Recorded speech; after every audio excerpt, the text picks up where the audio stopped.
How you doing?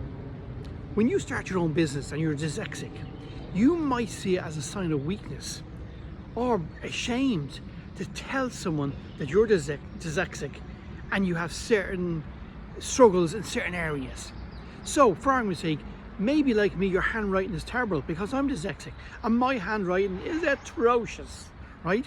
But maybe when you're starting off in business, you're going to go into a house and maybe measure for carpets, measure for wallpaper, measure for electrical stuff, whatever it may be.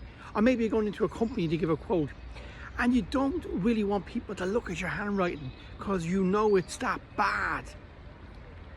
It's that bad that you don't want, you're ashamed to have anyone look at it. You see it as a point of weakness. And then you have to go back to your office and give someone that information, maybe to do a quote for that person. And again, you feel bad that that person won't be able to read your handwriting.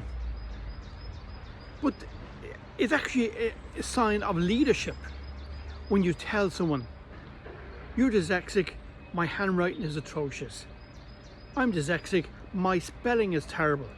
If you have any problems, ask me what you think the word is and I'll tell you. So that's the challenge when you go to work for yourself. Do you have that ability to show the strength of what you have around dyslexia? Or do you hide it because you're ashamed? And there's nothing to be ashamed about. Dyslexia is just another way of learning. And it's not your fault that coming through the education system, you weren't taught in a way that suits you. And it's as simple as that. So when you're building a manager team, you need the confidence to tell people that you have something that you're not good at, and that's why you're bringing them in. Maybe you're not good at numbers, so you find someone who is good at numbers. I always remember many years ago, and the first time I ever saw this in a business I was involved in, where the MD had paid a lot of money for this business.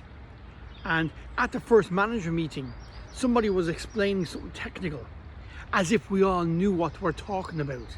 Now, I hadn't got a clue, but I hadn't got the confidence to say, excuse me, what are you talking about? Because I assumed, because I was on this management team in that room, that everyone believed I knew everything about that business, which wasn't true.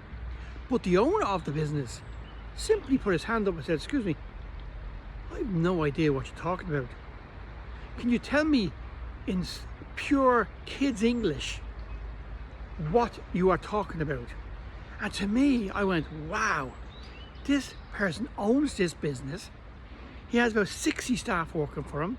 He's invested millions, and he's not as scared to simply say, I don't understand what you're talking about. And to me, that was pure confidence. And I looked at that from that day onwards. And since that day, I don't care if I tell someone I don't understand something.